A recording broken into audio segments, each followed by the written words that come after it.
তোমাদের আজকে ম্যাথমেটিক্সের 4টি কনফিউজিং কনসেপ্ট আমি ক্লিয়ার করব। এই 4টি কনসেপ্ট আমাদের সবাইরই গোলমাল হয়ে যায়।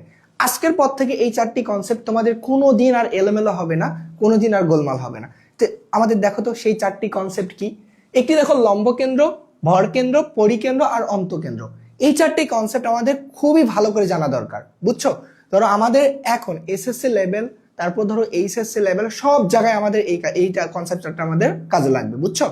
তো চলো আমরা এই 4টা কনসেপ্ট কিভাবে মনে রাখি আজকের পর থেকে। দেখো প্রথমটা দেখো লম্ব কেন্দ্র বলা আছে। আচ্ছা লম্ব কেন্দ্র কি? তুমি একটা ত্রিভুজ চিন্তা করো, ধরো একটা ত্রিভুজ, এই ত্রিভুজের যে কোনো ধরনের ত্রিভুজ হতে পারে।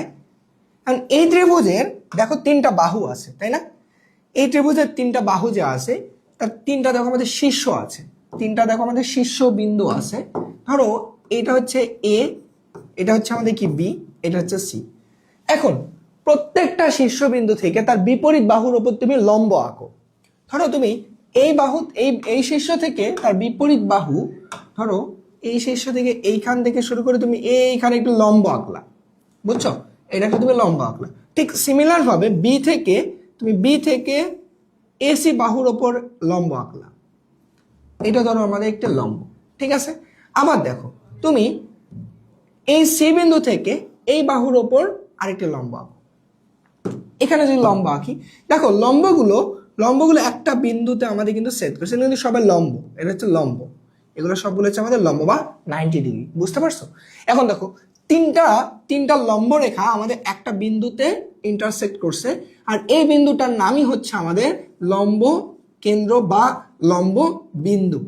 বুঝতে পারছো কি বলো?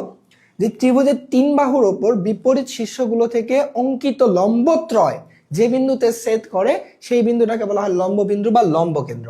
আচ্ছা এইটা তো ভাইয়া বুঝলাম, এটা তো আমাদের একটা এইরকম ত্রিভুজ। এখন বলো আমি ত্রিভুজটাকে যদি রাইট অ্যাঙ্গেল ট্রায়াঙ্গেল দিতাম, দ্যাট মিনস 90 ডিগ্রি বিশিষ্ট সমকোণী ত্রিভুজ যেটাকে আর কি বলে। এখন বলো এই সমকোণী ত্রিভুজের জন্য লম্ব বিন্দু কোনটা হবে একটু বলো তো, বলো। ধরো তুমি এই বিন্দুটা চিন্তা করো, এই বিন্দু থেকে তুমি যদি এই যে এখানে বাহু আছে না, এই বাহুর ওপর যদি তুমি একটা লম্ব আঁকো, তাহলে কি হবে বলো? এইখান থেকে সোজা এখানে আসবে না? তাহলে আমাদের আসলে লম্ব রেখাটা কিন্তু এই দিকে যাচ্ছে। দেখো এই যে এইখান থেকে এই শীর্ষ থেকে বিপরীত বাহুর ওপর লম্ব রেখা এই দিকে, বুঝতে পারছো? আচ্ছা এবার দেখো তুমি যদি এই যে আমাদের এই বিন্দু থেকে এই বাহুর ওপর লম্ব আঁকো, তাহলে কোন দিকে যাচ্ছে বলো তো? এটা কি এই দিকে যাচ্ছে না? এই দিকে যাচ্ছে না? দেখো আচ্ছা এই দুটো শীর্ষ থেকে তার বিপরীত বাহুর ওপর লম্ব আমি যে আঁকলাম, সেই লম্বটা কোথায় ইন্টারসেক্ট করলো? দেখো এই দিকে। এখন দেখো আমি যদি এই বিন্দু থেকে তার এই বিপরীত বাহু, এই বড় বাহুটা অতিভুজের ওপর একটা আমি লম্ব আঁকি, তাহলে সেটা কোন দিকে যাবে বলো তো? এটা কি এই দিকে না? লম্ব, এটা হচ্ছে আমাদের লম্ব। দেখো 3টা লম্বত্রয় কোথায় ইন্টারসেক্ট করছে? এই জায়গাতে না? দেখো একটি সমকোণী ত্রিভুজের জন্য তুমি যদি লম্ব বিন্দু ফাইন্ড আউট করতে চাও, তাহলে কোথায় আমাদের যাচ্ছে বলো তো? এই যে দেখো যে বিন্দুটাতে আমাদের 90 ডিগ্রি অ্যাঙ্গেল তৈরি হয়েছে, সেই বিন্দুটাই হচ্ছে আমাদের লম্ব বিন্দু। দেখতে পারছো? এইটাই কিন্তু তখন আমাদের লম্ব বিন্দু, বুঝতে পারছো? এখন তোমাদের প্রতি একটা প্রশ্ন থাকছে আমার, সে প্রশ্ন হচ্ছে, ধরো তুমি একটা স্থূলকোণী ত্রিভুজ নিছো, সেই স্থূলকোণী ত্রিভুজের লম্ব বিন্দুটা কোথায় হবে তুমি সেইটা আমাকে কমেন্টে জানাবো, বুঝতে পারছো? তো আমার এখানে 2টা ত্রিভুজ নিয়ে আমি বুঝে গেছি কোথায় লম্ব বিন্দু। এইবার আসো, ধরো আমি এবার ভর কেন্দ্রটাকে শিখব। ভর কেন্দ্র জিনিসটা কি, বুঝছো? ভর কেন্দ্র কি? এবার তুমি সেম ভাবে আরেকটা ত্রিভুজ নাও তো, ধরো এই ত্রিভুজটাকে নিলাম আমি হচ্ছে এইটা, ধরো এই ত্রিভুজটাকে নিলাম আমি হচ্ছে এইটা, বুঝছো? এখন বলো ভর কেন্দ্র হচ্ছে, মনে রাখবা যে আমাদের ত্রিভুজ আছে, সেই ত্রিভুজের 3টা বাহুর মধ্যে মধ্যবিন্দু আছে না? মধ্যবিন্দু ধরো এই বাহুর মধ্যবিন্দু এইটা, এই বাহুর মধ্যবিন্দু এইটা, এই বাহুর মধ্যবিন্দু এইটা। দেখো বিপরীত শীর্ষ হতে আমি এই মধ্যবিন্দু পর্যন্ত যে রেখাটা টানবো, বিপরীত শীর্ষ হতে বিপরীত আমাদের বাহুর মধ্যবিন্দু পর্যন্ত যে রেখাটা টানবো, সেই রেখাগুলোকে বলা হয় মধ্যমা। আর এই মধ্যমাত্রায় যে বিন্দুতে ছেদ করে সেইটার নাম হচ্ছে আমাদের ভর কেন্দ্র। কি বললাম? ভর কেন্দ্র। তুমি কি মনে রাখবা যে ত্রিভুজের মধ্যমাত্রায়, কি বললাম? মধ্যমাত্রায় যে বিন্দুতে ছেদ করে সেই বিন্দুটাই হচ্ছে ভরকেন্দ্র।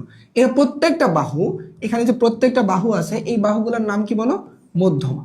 এদেরকে বলা হয় মধ্যমা। মধ্যমা কাকে বলে? একটি শীর্ষ হতে বিপরীত বাহুর মধ্যবিন্দু পর্যন্ত যে রেখাটা, ওই রেখাটা হচ্ছে মধ্যমা। এখন দেখো এই ভরকেন্দ্র থেকে একটা ইনফরমেশন মাথায় রাখবা। সেই ইনফরমেশনটা কি? সেই ইনফরমেশনটা হচ্ছে, দেখো এই মধ্যমাত্রয় একটি মধ্যমাকে 2:1 অনুপাতে ভাগ করে দেয়। দ্যাট মিনস ধরো এটা হচ্ছে এ নাম দিলাম, এটার নাম আমি ডি দিলাম। এই এডির মধ্যমার এই ধরো মধ্যমার এখানে যে বিন্দুটি ভরকেন্দ্র ছিল, ভরকেন্দ্রটার নাম দিলাম আমি হচ্ছে জি। মনে রাখবা যে এজি অনুপাত জিডি ইজ ইকুয়াল টু 2:1। এই ইনফরমেশনটা ভালো করে মাথায় রাখবা, এমসিকিউ চলে আসে। ওকে, মধ্যমা আমরা বুঝে গেলাম। এবার বলো এটাকে একটু পিচ্ছি করে রেখে দিই। হ্যাঁ, এবার বলো মধ্যমার পরে আমরা আরেকটা জিনিস কি শিখবো? আরেকটা হচ্ছে পরিকেন্দ্র। দেখো পরিকেন্দ্র জিনিসটা কি? শিখবো। ওকে, দেখো পরিকেন্দ্রের জন্য তুমি আবার একটা ত্রিভুজ নাও তো, তুমি আরেকটি ত্রিভুজ নাও। ধরো এটি একটি ত্রিভুজ দিলাম, বুঝছো? এই ত্রিভুজের জন্য তুমি দেখো, এই ত্রিভুজের জন্য পরিকেন্দ্রের ক্ষেত্রে মাথায় রাখবা যে প্রত্যেকটা বাহুর সমদ্বিখণ্ডক লম্ব বিন্দুত্রয় যে বিন্দুতে ছেদ করে। কি বললাম? কিছু বোঝো নেই। দেখো এই ত্রিভুজে এটা একটা বাহু, তার মধ্যবিন্দুকে তুমি আগে আইডেন্টিফাই করো, মধ্যবিন্দুটাকে আইডেন্টিফাই করো। এখন তুমি এই মধ্যবিন্দু থেকে তুমি একটা লম্ব আঁকো, এই মধ্যবিন্দু থেকে তুমি এখানে একটা লম্ব আঁকো, এই মধ্যবিন্দু থেকে তুমি একটা লম্ব আঁকো। তারা কিন্তু লম্ব, এবং তারা কিন্তু হচ্ছে আমাদের মধ্যবিন্দু দিয়ে যাওয়া একটি আমাদের লম্ব, বুঝছো? তাহলে মধ্যবিন্দু দিয়ে যাওয়া এবং তারা কি, তাদের কি সমদ্বিখণ্ডক আমাদের লম্ব বলা যায়। এই জন্য বলা আছে ত্রিভুজের বাহুগুলোর সমদ্বিখণ্ডক লম্বত্রয় বা লম্ব রেখাত্রয় যে বিন্দুতে আমাদের ইন্টারসেক্ট করতেছে, সেই বিন্দুটাকে নাম কি বলা হয়? সেই বিন্দুটার নাম হচ্ছে আমাদের পরিকেন্দ্র। বুঝছো?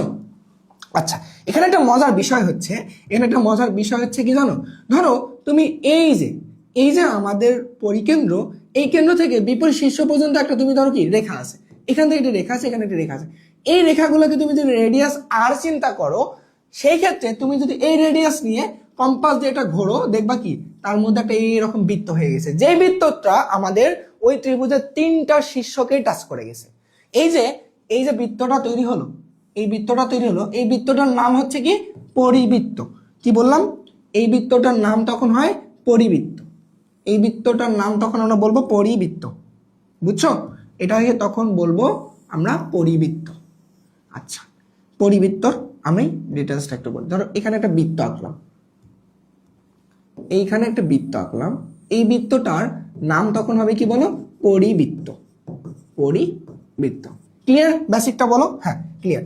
এবার দেখো তারপরে আরেকটা কি ছিল আমাদের? আরেকটা ছিল হচ্ছে অন্তকেন্দ্র। দেখো অন্তকেন্দ্রের জন্য তুমি আরেকটা ত্রিভুজ কল্পনা করো তো। ধরো এটা একটা আমাদের ত্রিভুজ, বুঝছো? এখন দেখো অন্তকেন্দ্রের ক্ষেত্রে বিষয়টা কি? একটি ত্রিভুজের 3টা কোণ, ওই 3টা কোণকে যদি তুমি সমদ্বিখণ্ডক করো, দ্যাট মিনস ধরো আমি কি করলাম যে এই ত্রিভুজের ক্ষেত্রে এইখানে তার সমদ্বিখণ্ডক, যার ধরো এটা যে অ্যাঙ্গেল, ঠিক এরও সেম অ্যাঙ্গেল। ধরো এটা পুরাটা যে অ্যাঙ্গেল ছিল, এটা যদি ধরো 30 ডিগ্রি থাকতো, ধরো পুরাটাই আমাদের 30 ডিগ্রি, তাহলে এটা হচ্ছে 15, ওইটা 15, বুঝছো? মানে তার কি মধ্য দিয়ে চলে গেছে রেখাটা, অর্থাৎ দুটাকে কি বাইসেক্ট করে গেছে। তাহলে কি হবে বলো? তাহলে কি হচ্ছে দেখো, তাহলে এই রেখাটা তার হচ্ছে এই কোণটাকে অর্ধেক করছে। এইখান থেকে তুমি সেম ভাবে আরেকটি রেখা টানো, যে রেখাটা কি এই কোণটাকে অর্ধেক করছে। ঠিক সেম ভাবে এইখান থেকে একটি রেখা টানো, যে কোণটা হচ্ছে যে রেখাটা এই কোণটাকে অর্ধেক করছে। এখন দেখো এই যে সমদ্বিখণ্ডিত যে রেখাটা কোণের, তার এই 3টা যে বিন্দুতে ইন্টারসেক্ট করছে বা আমাদের ছেদ করছে, সেই ছেদবিন্দুটার নামই হচ্ছে কি বলো? অন্তকেন্দ্র। বুঝতে পারছো? ওকে, এখানে আরেকটা ইনফরমেশন মাথায় রাখবা। সেই ইনফরমেশনটা কি বলো? সেই ইনফরমেশনটা হচ্ছে, ধরো তুমি এইখান থেকে তার বিপরীত বাহুর ওপর একটি তুমি কি লম্ব টানলা, এই বিপরীত বাহুর ওপর তুমি একটি লম্ব টানলা। এই যে লম্ব দূরত্ব, এই লম্ব দূরত্ব থেকে ব্যাসার্ধ চিন্তা করে তুমি যদি একটি বৃত্ত আঁকো ভিতরে, দেখবা এই বৃত্তটা কি ভিতরের মধ্যে এরকম টাচ করে চলে যাবে। এরকম করে টাচ করে চলে যাবে। ওকে, এবার দেখো এই বৃত্তটা কি ভিতরে হয়ে গেছে না? যদি বৃত্ত হয়নি হাতে আঁকছি, তখন দেখো এই বৃত্তটার নাম তখন বলা হয় অন্তবৃত্ত। কি বললাম? অন্তবৃত্ত। বেসিকটা বুঝছো? কি কি শিখলাম বলো? 4টি কনফিউজিং কনসেপ্ট আমরা ক্লিয়ার করলাম। লম্ব কেন্দ্র বা লম্ববিন্দু, ভর কেন্দ্র বা ভরবিন্দু যেটা বলো, তারপর কি পরিকেন্দ্র বা পরিবিন্দু, অন্তকেন্দ্র। এই 4টা কনসেপ্ট সারা জীবন মাথায় রাখবা যতদিন তুমি ম্যাথমেটিক্স নিয়ে পড়াশোনা করবা। তো অবশ্যই কিন্তু এই 4টাকে আমাদের ভালো করে মাথায় রাখতে হবে, বুঝছো?